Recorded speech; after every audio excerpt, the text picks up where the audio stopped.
All right, guys, welcome back to another episode of Talking Tech with TC. Today, I am joined with Maurizio Moline, who is the Nidecker boot engineer. He has been a boot engineer for over 30 years. He started with Wave Rave in 1995, moved on to Burton in 2000, had a long stint with them there, left and went to HG Designs, and then had another stint with Burton for another 10 years, and then ended up at Nidecker in 2020. And that's pretty much what we're going to be focusing on today, guys. Thanks for being on here, Maurizio. I really appreciate it. You're a plethora of knowledge.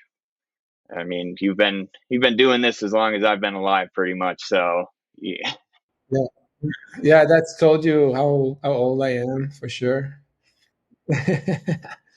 But just to get into it, what made you want to be a boot or a shoe engineer, really? Well, that's a long story because so I grew up in Venice, and I really was more a creative kid when I was at school. And at some point, I wanted to do like an art college, but I was my family didn't wasn't agree with this. But then I quit school then because I found like a designer job in Venice, and it was for a small shoes company. So they give me the opportunity to be the assistant of their designer that he was going to retire in a couple of years. So everything started from there. So and then I've been working on the shoe designs for a few years, more like fashion designs. So I designed for this company. Then I moved to more like a design firm that I worked for multiple fashion brands. And then on the 90s, I have the opportunity to work for a brand called Northwave in Montebelluna. And so they were looking for like more like a snowboard boots and sneaker designers. And for me, it was like I was feeling like that was my world because it was a little more younger, not like not fashions, but more actions. And snowboarding was just starting in Italy, so I was excited to find a job, about snowboarding. So I started to design boots around 1995 for Northwave. That was my start. So very quick. When did you start snowboarding then? I started snowboarding on the year before. So I was skiing. I used to go skiing every year, every Christmas. But then on the ski resort, I saw the first snowboarders, and I wanted to try. And then I remember I tried, and it was very brutal for my start. But then that was my quick start, and then it was funny. Like after a few months, I got a job at Northwave where for snowboard boot design. So I remember I started in August 1995, and then my first day was I went straight to the airport because they sent me to Montut to do the snowboard boot camp because they really want me to learn snowboarding really well to understand how to understand snowboarding, and obviously how to design the boots. And so I learned. So I started snowboarding on the 1995, and that was my first experience with the board. No, no, and then I never took the board off. I never skied again. So And snowboarding's was it pretty big over there when it started, or was it more of just like a handful of guys out there just trying to make it down the mountain like it was pretty much in the US? No, it was like I think it was like it was something different, was, and then people that wants to be a little bit different, so they were, they were they wanted to try. I have to be honest, the first time that I see somebody really good, somebody like like a good snowboarders was when I went to US for the snowboard camp, and then when I was when I went to the event, like the contest. Otherwise, around where I live in I live around I live in Venice, and around I have a very nice mountains close to Venice. But I think snowboarding in the first on the 90s was like a super. It was like a very small things, and they definitely look they we've been looking as a snowboarder, we've been looking like a strangers or the punk for many years, like, so before we become more popular or accepted at the mountains. But that was cool. I mean, that was pretty nice. Yeah, I mean, you were there pretty much from the beginning all the way until where we are now, and from that, like, how has boot design even changed in the first year from when you started until pretty much when you left, like, Northwave? Like, how did your perspective on it change in that time? Wow, that was a okay. Yeah, that was the real, like, from where I started Northway to the end of my experience in Northway. That was a huge step forward for the snowboard boot evolutions. Even if I look my latest work in Northwave, they will look like a completely. I can't believe like we used to ride that boots. But the beginning when they show me, I remember when I had the first interview with them and they show me, okay, this is the snowboard boot. I You can compare the first snowboard boot to the Sorel boots, So that was like the inspirations for the snowboard boots, like a big rubber shells with two pieces of leather or synthetic leather with the foam liner. That was the first boot. Super super soft, no support at all, and very basic constructions, and so that was at the beginning. But then we end to get inspired from with Northway. We start to get inspired from the basketball shoes. Like, so it was like at the beginning of the big evolutions of Jordan. I remember Jordan was one of our biggest inspirations.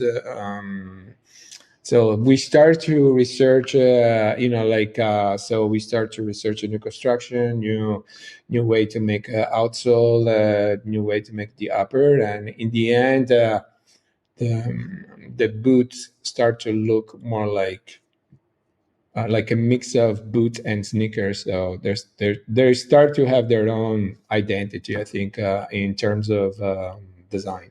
You actually took from basketball shoes to have like that performance aspect then to actually get a snug fit and actually a proper lacing system so you do get some response to it, or was it more of the style? So the styles is how to dress. It's for me. So the way that I work, I start from the technical aspect. So we need to we design a boot for the functions. So we say, okay, we want to do a boot like this for these type of riders, and then we start thinking about, okay, how can we add support to the tongue or to the side, or how should the boot flex and lace up. Then all the styles come after, so we need to dress up the boot, and then we decide. I mean, and then it's more like something. It goes along together, but it's definitely the step is like, okay, we design the functions, and then based on the function we design also the aesthetic. But I would say we spend 60% of the time on the function, but then we also spend a lot of time on the aesthetic because we want to also show the function. So if we design a specific function, so we try to find a unique materials or something that amplify or the final consumer can recognize the function, the new function on the boot or so that's why I think the boot or the product in general should have function and design on the same mix. Totally. But honestly, that's great because you guys do focus more on function over the fashion is what it sounds like. And it's like, I mean, in snowboarding, nobody really sees your boot unless you're walking to the lift. And then once it's on the board and everything, you don't really see it. So honestly, in my mind, that's amazing that you guys focus so much on that, where some companies, it seems like they're all about the fashion aspect of it and not really the function, which kind of brings me to my next question, which is it possible to make like a softer boot that doesn't break down, or is that just one of those things that's just so tough to actually do?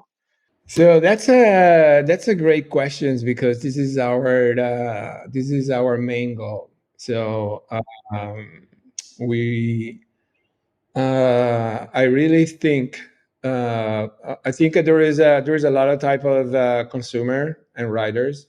So there's people who really like stiff boots, and there is a lot of people that like soft boots. But also there's the people that really want functions. So they want the vibra outsole, they want a double boa, they want a nice liners, and but also they want soft boots. The way that we design, I mean, the way that in general the brand designed their line is like, okay, soft boot is a low end, and when you go higher with the price, the boot gets stiffer. So I think I don't think that the boot should be that way. I'm If I'm a consumer, okay, I like soft boots. I don't like a super stiff boot, but I also like a very nice liners. I like a Vibram outsole. I like the newest boa, but I can't find on the high end. I mean, like, because all high end is super stiff. So I think the future is like, okay, we need to find a way to make a soft boot, but that doesn't break down and that has all the best technical feature. And I don't think right now there is something, but it's not. I don't think it's the best that we can do. For sure, this is the best of the boots evolutions. Yeah. Totally. And I mean, do you think it's the technology so far for like the materials that it just hasn't been almost discovered yet, or it's just we just don't have it yet, really? Like, does that make sense? Yeah, yeah. No, I hope there is something new in the market, on the material market, or on the technology. Now, if I look every year, I can see it's like not just Nidecker, but in general, all the market. You can see like there is always an evolution in terms of materials and constructions of the boots, and it will always be. So I think so. We will never be there with the construction. So I think every year we will have a new evolutions, a new technology, and a new brand that coming up with something different. So I can make an example that, for example, Union, they come up with the new boot that has a new constructions, and that they were like, I think we've been searching in a lot of different way to build the snowboard boots, and we research a lot of different way to make the boot more supportive or more waterproof or seamless. So I think I think that we will push that direction because it seems working for us. And would you say with more of a seamless boot, it kind of lasts longer, it's able to pretty much stay waterproof for longer, or am I just totally off base there with that one? Okay, I think if you look in the past, the boots were made a very traditional way. So a lot of like almost like a skate shoes or a sneakers. Okay, a lot of layers of different materials. That was the trend of a snowboard boot. I think right now the trend is definitely changing for many different reasons. I think the seamless construction give us an opportunity to make a boot more durable, for sure, more waterproof.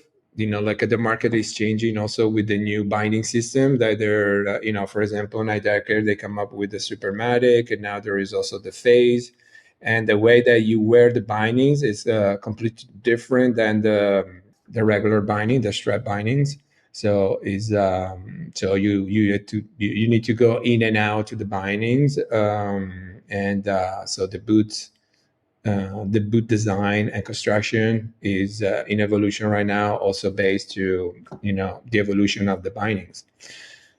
So we are not there yet. I think that there is a lot more to study and research and to discover for sure. It's one of those things that I hear it all the time, especially when I used to boot fit.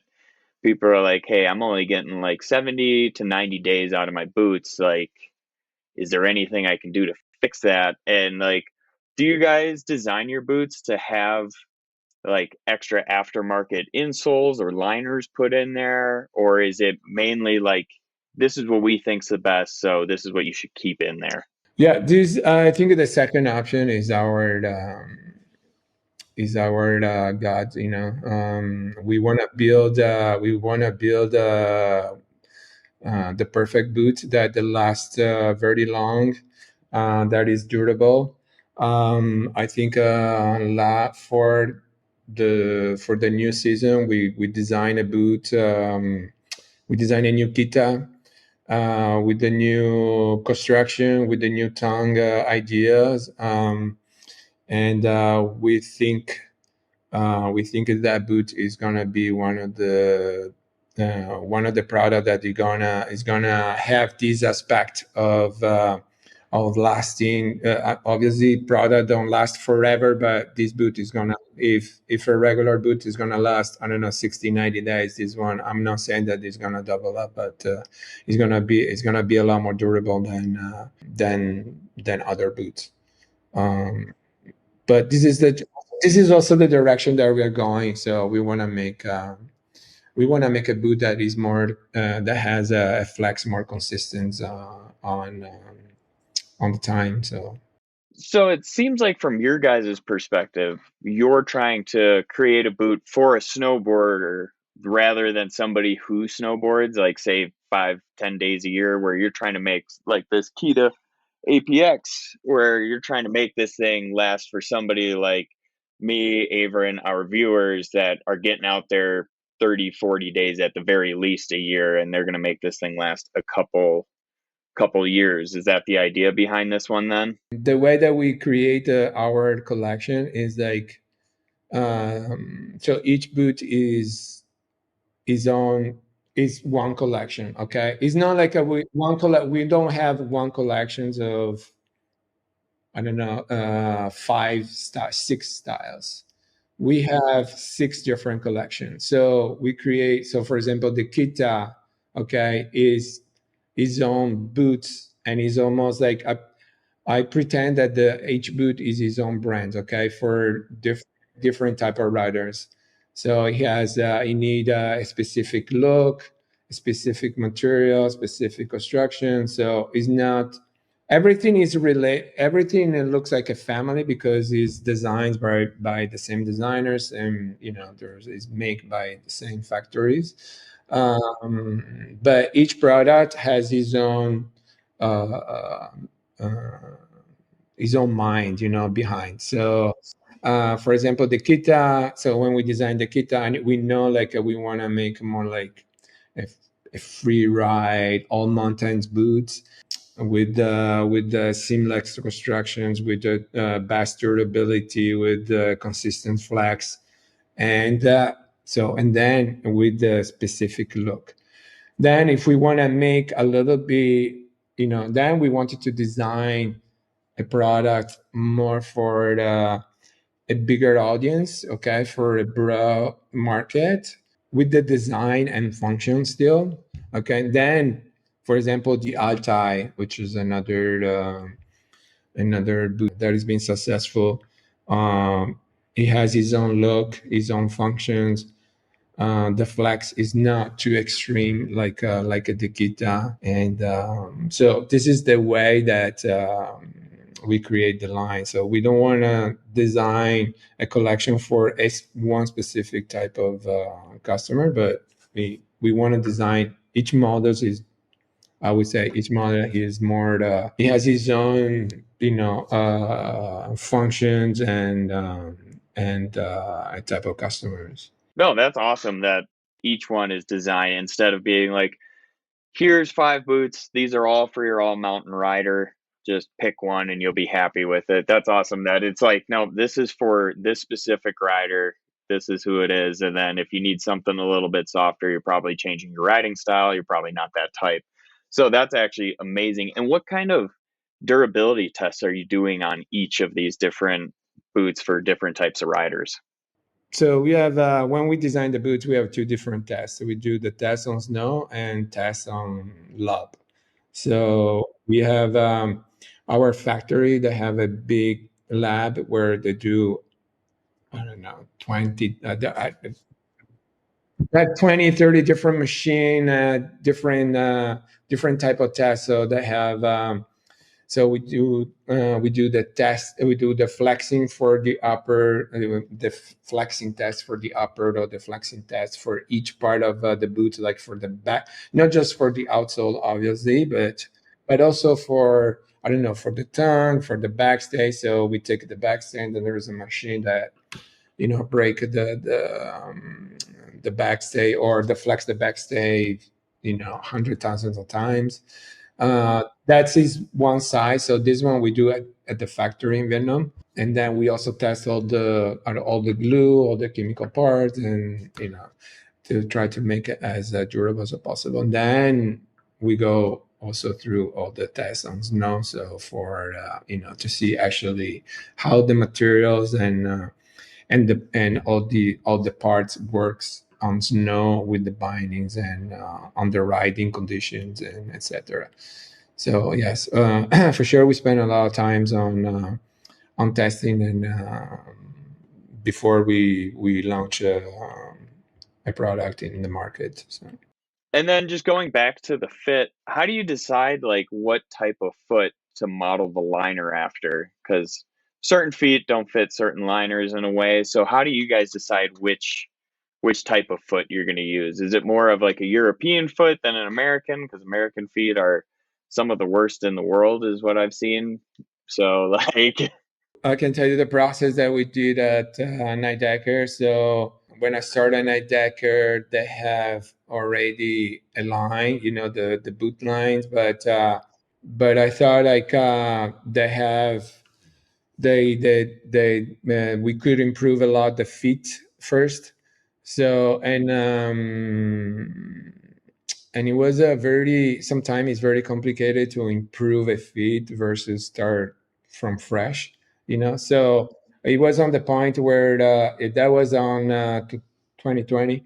It was so we've been talking in the office if it was okay, do we want to do an evolution of your boot line, or we want to do a revolution. So I think people will be more. I think that the brand could be more recognized. It depends on the position of the brand, obviously. But I think on the Nidecker side, I think it was a good time to do a revolution, so people can start talking about the boots, because okay, so this is what we have done. So we start from scratch, and then we start from the feet. So that was our presentation at the sales meeting for at least 2 seasons. where we say, okay, this boot line is designed around your feet. So we start the design from the feet. So we design the liner, and then we design the tongue and the backstay and the upper and the outsole. So we build a boot around the feet, and this is how we did. We work. So that was a little bit obviously my experience in the past. Like we've been working on the last. We always touch the last because we always find a better something to improve or a better solutions for something. So the last is always been an evolution. Okay, so every year we do a little bit of restylings or without to change them much, but like I say, 2020 we say, okay, let's start from fresh. We work with the company from Paris that they're specialists on fit and bust for many different outdoor brands. And then we create the last, we test the last, and then we try to find a last that fit at least like a 90% of the global market. So we know the how difficult it is to make a boot that fit well for the Japanese, and then for European riders, because we know like um, the calf of the Japanese are a lot bigger than the calf of the European. And then if we go to US, the forefoot in US is a lot wider than the forefoot in.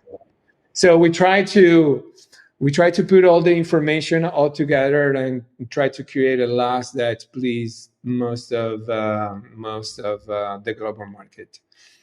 But we spent over a year to create this last. And then just going back to the liner, what do you see is like the best liner in your opinion? Say like the wrap liner, where like that burrito wrap liner, or just the regular tongue? Like what do you see fits the best out of like from your experience? I think the regular tongue liners they fit the best. We tried different constructions of liners with Nidecker in the past 5 years. We used to have a wrap liner that it's a very nice liner, but like I said, it was like 50 and 50% really like the liner because the wrap liner fit well with a specific fit. But then if you go to a wider fit, the wrap liner doesn't fit anymore, so people really don't like it. So I think the regular tongue liner is a more adaptable construction, so that fit more of different customers. So I think, yeah, I think the regular liners, what it makes it different is the construction of the liner, how you add all the reinforcements and the padding around the liner. That is huge difference for the comfort and the support, I think. Totally. Well, that and like, yeah, if you have a giant calf, you're not getting that whole wrap liner to like close around it. It's going to be almost open. And I have skinnier calves, so I absolutely love the wrap liner. Like I've gone to bat for that thing for 7 years now since I've been riding it. But I totally understand what you're saying. If I get a bigger set guy coming in that needs a like a boot, and I'm like, yeah, that wrap liner is just not going to work for you because I already know, like with the giant calf, it's just not going to set right, and you're going to have gaps in there, and it's going to be uncomfortable. But I just wanted to get your take on that because I absolutely love them, and certain people love them, certain people hate them. So I just had to know from your experience what works best for what kind of foot and I guess leg. I used to ride. I rode the wrap liner for a good season too because I have a skinny leg. I had no problem. But unfortunately, when you create a collections and making a boot that you hear, like a mix of a feedback.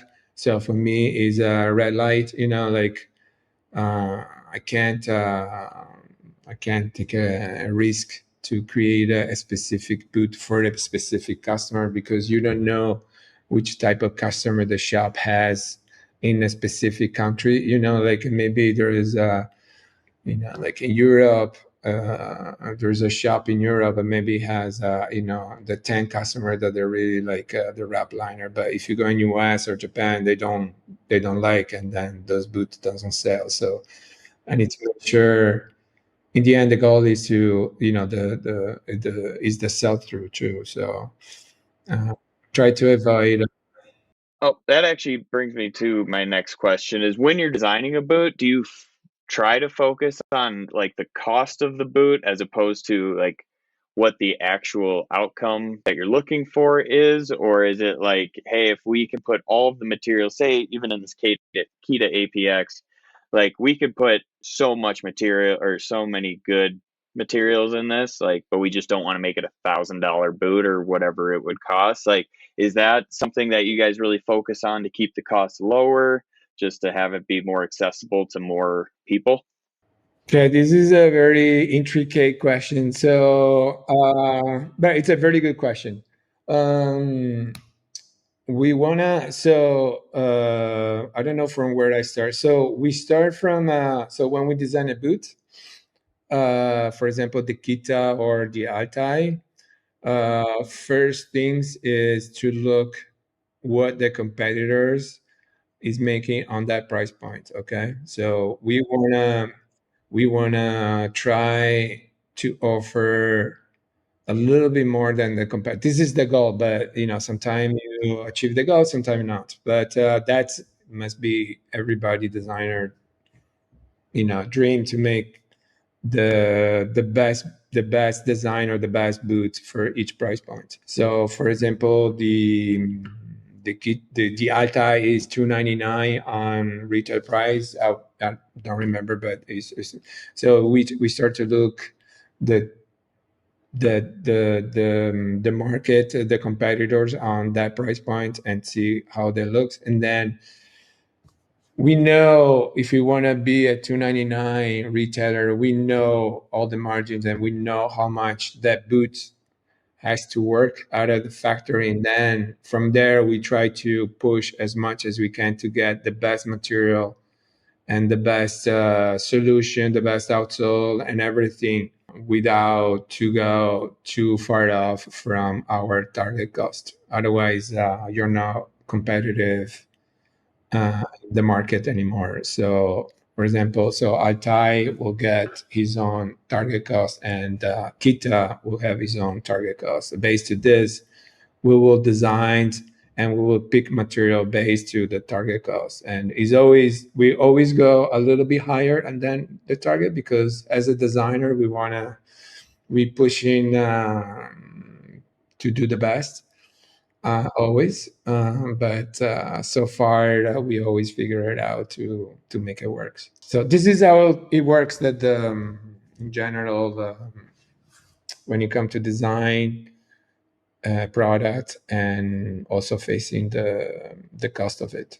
That's great because I've always been interested in that. Like, how does that work where you have all these materials at your disposal and it's like we can make this, but then who's actually going to buy something that expensive? And I mean, you've seen it in the past with different companies having super expensive boots. There's a company coming out this year that seems like it's going to have a very expensive boot, and then with tariffs, it seems like it's going to be more. So I just wanted to know like how you guys were approaching that part of it. But I mean, it seems like you have that formula down to a T where it's like, we're not going to overprice or outprice any of our customers because who wants like a park boot that's $500? Like, you're just going to destroy that thing. So, and then how close are you like working with pros when you're designing stuff? Is it like after the fact, be like, here, throw this on, does it fit you? Do you want to ride something like this? Or is it like you're working directly with them to find the perfect boot for, say, somebody who wants to go ride like park or whatever?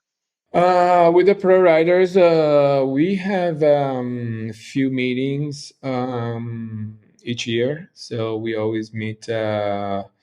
We meet in the beginning when we kick off the collections for the follow year. So we discuss about, okay, what did you like about your boots that you've been riding, what you want to change, you have any ideas, and then we show what we are thinking to do for the future or for the next collections, and then we exchange ideas, or we take their comments, and then there is other meetings where once we are agreed on the direction, then we start to build prototypes, and then usually we have a big meetings in March where we meet all the teams, and then we sit down together. We show, okay, this is based to our past discussions, what you guys think, and then they see prototypes, and sometimes they love it, and sometimes they say, no, maybe we should change this.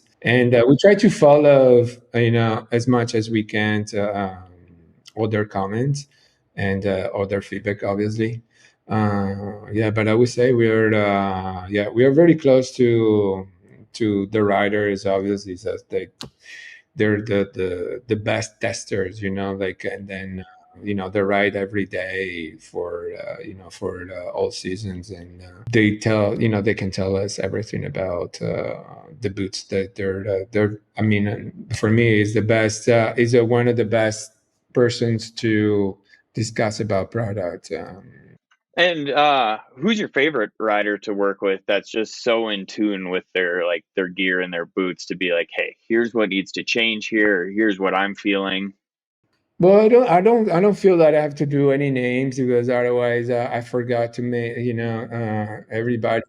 Uh, and next time when I meet them, I think I'm gonna meet a few of them in August. They're gonna give me shit. So, but I would say, like, when they're all the group together, they're a very group. They look like a very good friends of each other's, and they're really like shared. Ideas and stuff like this. And I think we have a very good, smart writers. The writers right now, I would say that they're a little bit different than the past, and like they're very more like they're also thinking about business, too. So they know, at least they know, like, we need to create product for the market, not just for themselves. So that's very helpful. In the past, I've been experienced that, yes, I like a black boot, I like a soft boot. So that was it. But now it's like they also know what the other brands are doing, and maybe if we do something like this, maybe it could be a good idea. And so I like. It's a very inspiring times when I talk to them, for sure. So when I finish a meeting with them, we definitely have a lot of ideas and feedbacks, and yeah, we are ready to work, to do some designs based on their comments. Well, we have also, like for example, Eric Jackson is also a great guy too. And he's a little bit special because he has his own pro models too. So he's making his own boots. He has his own Kita colorways, and it's been already like a couple of years that we're doing this. So I think that we have a very different type of writers, and that they give us a different perspective of I don't know, ideas or type of writings and type of product, or how they look, or how they see the colors and the fashions in the industry. So it's nice to have a different perspective. So Totally. Yeah, no, and your guys' team is stacked right now. Like with all those new signings, Taylor Gold, I've known him for a few years since I used to get powder tools, and he's amazing, nicest guy ever. Like it's great to see what you guys are actually doing with the team, spending that money and actually getting different style of riders instead of focusing on like, hey, we're gonna go pipe jock here, we're just gonna go like a Scott Stevens type model or something like that, where you have just so many different types that I think it's great for you, especially where it's like You got somebody like Scott, you got somebody like Taylor, who totally different riders, and they just need totally different things out of their gear, which helps with the consumer as well because not everybody's going to ride like one pro that you guys have. Kind of touching on that as well. Do you see more riders preferring lace or boa, or like a lace boa combo?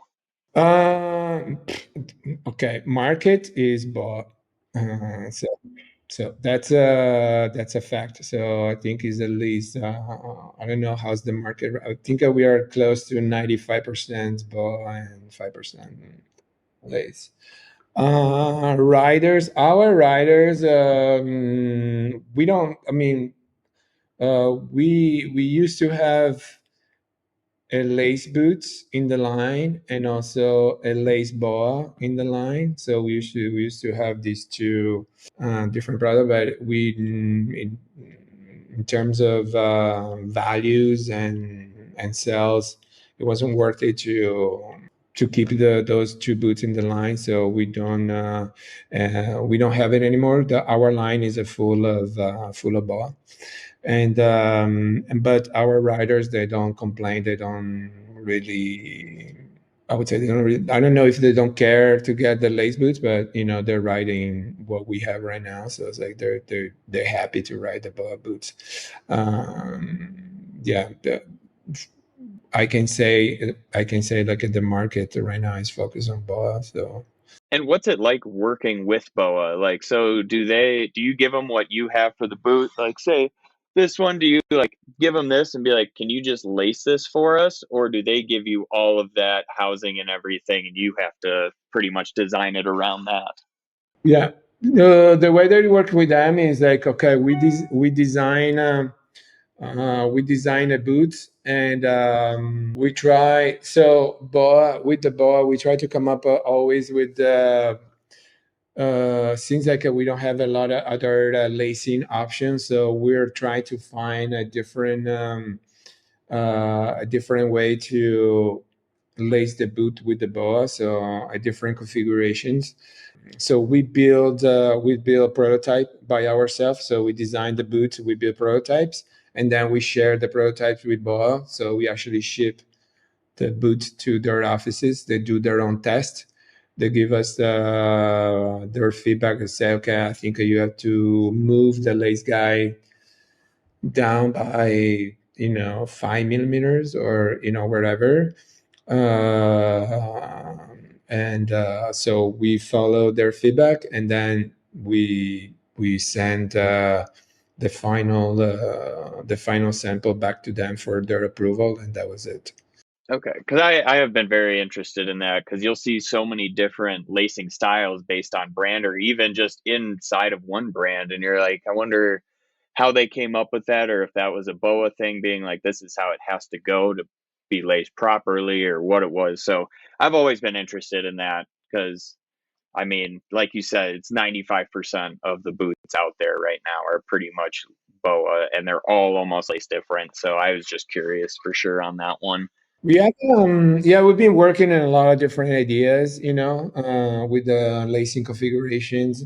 So, for example, we have a Dekita that has the strap that wrap around the top of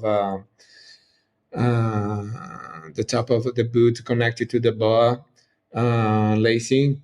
We also have our boot is the eye stay is a little bit asymmetrical, compared to the rest of the brand. So we've been testing a lot of different way to a different configuration, a different way to use the boa.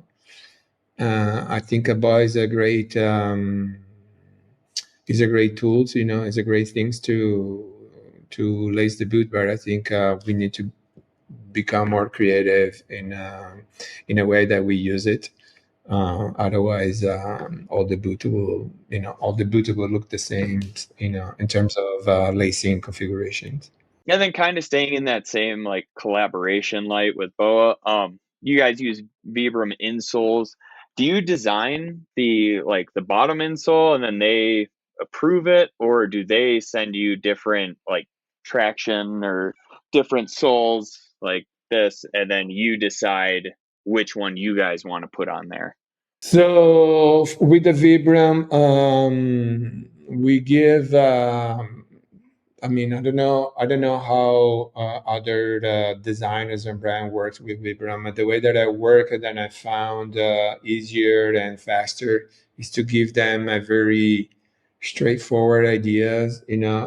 Say, okay, this is what we want, so we give either a very quick sketch of what we are thinking, and then they need to design the outsole in on top of our sketch, or we give a mood bar. So we want an outsole that looks like this, and then usually I design the side profile, so the midsole and that part, because that is what makes the look of it, that's what the people see all the time on the shelf.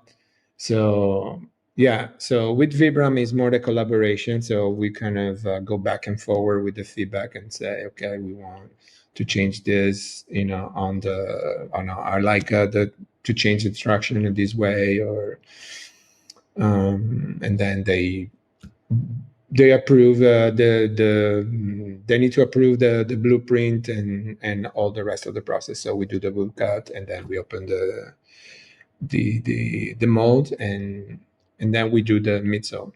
And then you've also been working on the battalion boots as well as the Nidecker boots, and from your just general consumer standpoint, they look very similar, but it looks like the battalion just has a little bit more flavor to it, a little bit more color.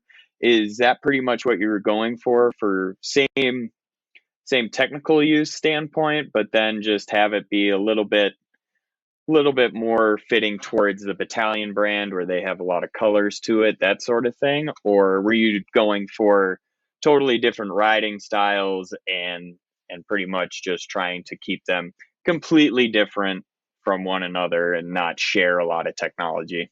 So with the battalion, we're working in a totally different way compared to Decker. Okay, so this is we treat the battalion as a different brand, and in the beginning it was like just to launch their boot line. So we designed two styles for last year collections. We designed two styles, and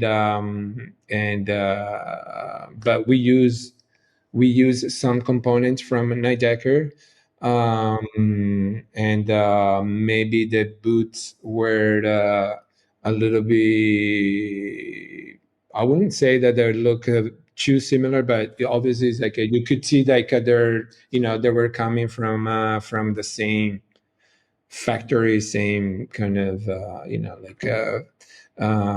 brand families, okay, or brand group. The direction where we're going, we want to make something completely different. So their battalions is gonna it's for 26, 27 now. They have their own components. So we design all their own outsole. We don't share anything anymore, except for the lust. Or the fit is gonna be a little bit different, but but I think I would say it's like they are as comfortable as the Nidecker, but they're a little bit. So the way that we work with Battaglia to make it different is like we're working very close with their creative director, Danny, sorry. So he decide the creative directions and the mood board, the colors and everything. We give the engineer support to them. So that's why. So we have a two different brain. We try to keep it two different brain for the inspirations of from the first step of the creations of the lines. So I think in the past you will see more the evolution, and I think if we will look at the next collection 26, 27, the boot line is it's completely different than the previous year. So it just has its own little style, own little flavor. I mean, I would say you definitely have a style of making boots that are definitely nice and sleek and slim down. Is that kind of what you're looking for instead of having that old school, just chunky boot? You're trying to make them smaller, fit on a little bit more narrow boards, that sort of thing. Be able to get that giant Sasquatch foot just on something a little bit smaller, you know? Well, I think there is already a brand who make chunky boots and old school construction, so we don't want to against those brands. I think as a Nidecker is more, like I think Nidecker is more like a innovations and designs brand. Okay, so it's how the people recognize us. So I don't think we should. I think the way that I design the product is always based to a research.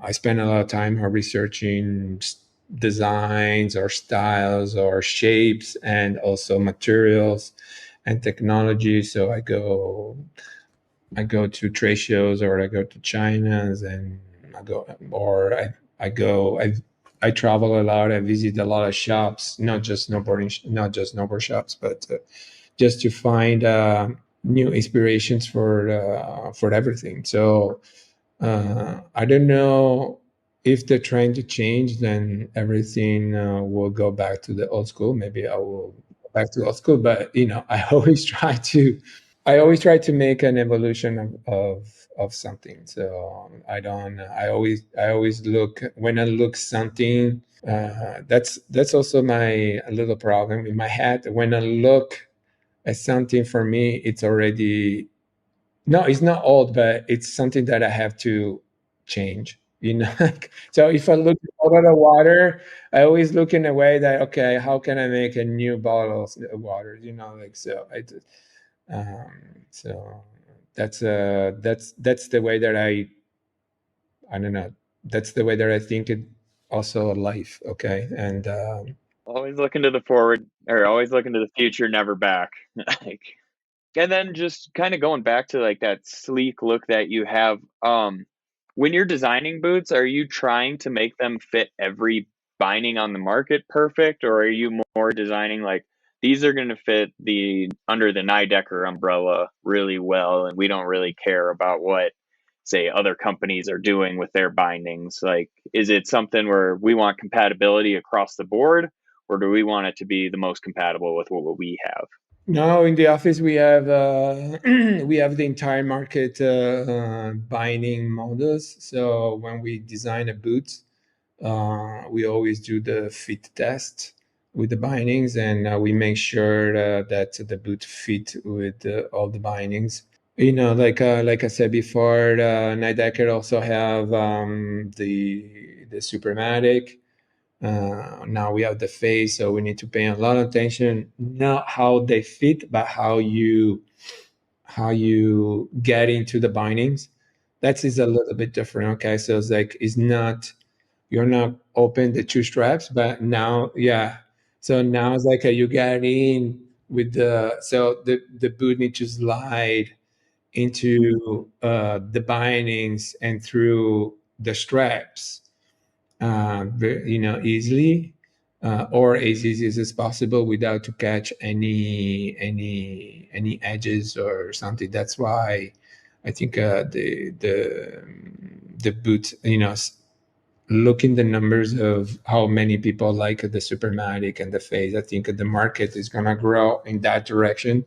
I think the boot will be influenced about this, and so the boots need to be very smooth and not too many layers and very sleek, and then reduce the volumes as much as we can so you can go in and out easier. So that's for me. I don't know. Obviously, I'm not influenced about the Nidecker bindings, but yeah. So it's a little bit of we're looking a little bit of everything. So we know like most of the boot that buy the boots, they still wearing regular bindings, but there's also like these binding, evolution that is going to be very important for us.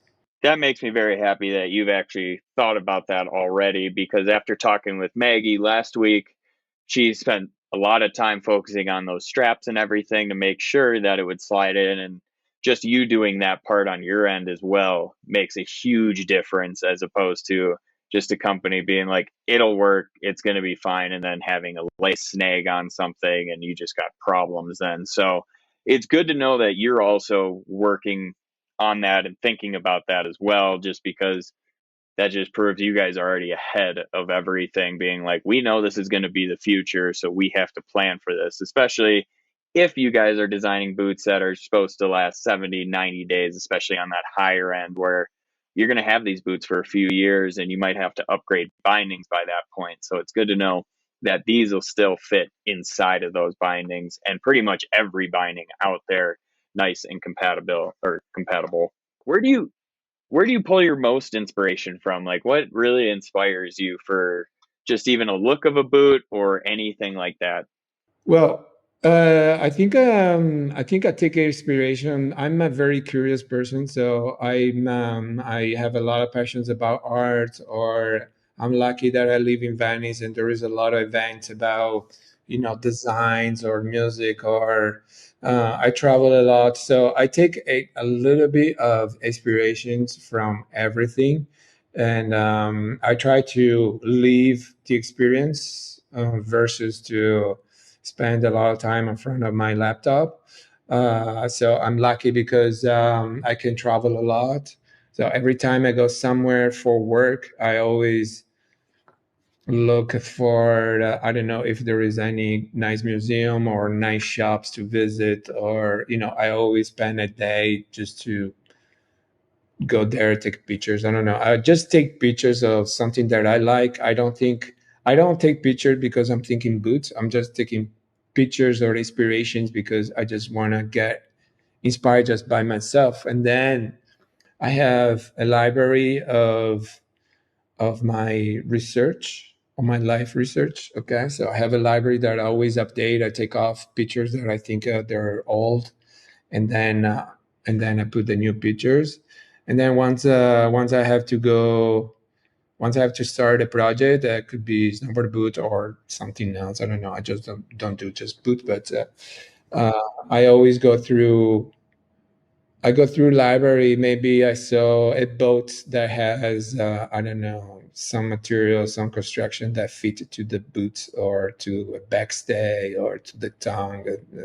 So there, I think I don't have a specific. I mean, I don't have a specific magazine that I take a look, or a specific Instagram page, or I just look everything. So I think this is something that I teach to my kids too. So I have my daughter that is just starting to work with me, and I try to explain like she need to live the experience and not just sit on the on the desk. So it's like, No, I love it that you're like, anything can inspire you. You like something, take a picture of it, can look back on it and be like, oh, actually, there's something there to this, or whatever it is. And that's amazing that it's like that, instead of being like, I'll just look and see what everybody else has done so far. But like, I mean, you could look back at to just old art or anything, go to the Louvre and be like, there's something here, which is really creative and amazing in my eyes, at least, where you're all about the experience. yeah, I do a lot of market research. So I always go to the trade shows, or I like, always look what the other brand is doing. But then when I build a line plan, I always put the competitors' boot together with our line plan, see how everything fit, and with the new design that we are thinking to do. But almost like I look at the boots, but when I do the line plan, I almost do like instead to put the picture of the competitors' boots, I just put a list of their functions and the price, and I don't look at the competitors as an inspiration. I know like I need to do something different than other brands. And I think I always look to find the personality of the brands. You know, you have to look. I mean, when you look at the product, I think you have to recognize the brand without to see the branding. So people need to recognize, for example, for the Nidecker boot, the people need to recognize that those are the Nidecker boot without to see the actual logos. I think once you find the personality of and the design of the product, then you follow that directions, and that's it. So you just need to upgrade the function, the materials, the technologies, and Before we get out of here, I do have couple more questions for you. This one's coming from one of our viewers. This is coming from Caden Silbich. What is the biggest issues with snowboarding boots today, and how are you addressing or planning to address those issues? biggest issues is I think biggest issues is the fit. So if the boot doesn't fit in the shop, okay, you can make it as nice as a cool boots in the market, but when somebody try the boots, and need to feel like you're wearing sneakers. So for me, like that is my rule number one in terms of footwork designs. And how I dress. Yes, we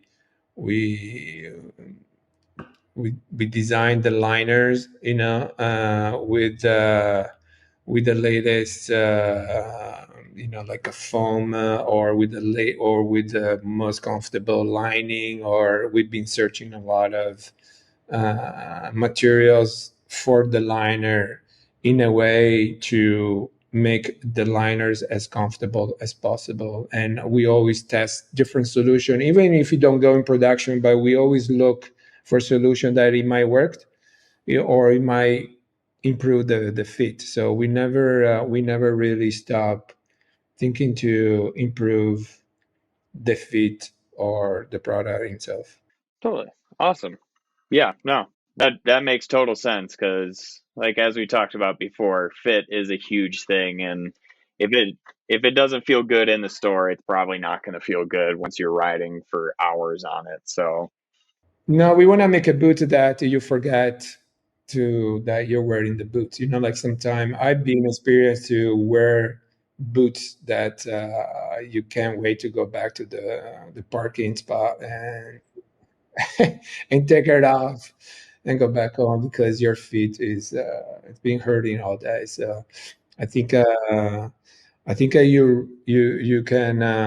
can screw up your Sunday if the boot is painful. So I think the boot comfort is the one of the most important features of entire hard goods. I think products, even the bindings and the boards. no, I 100% agree with you on that, where it's the only part of the hard goods that are actually touching you. So that needs to be comfortable.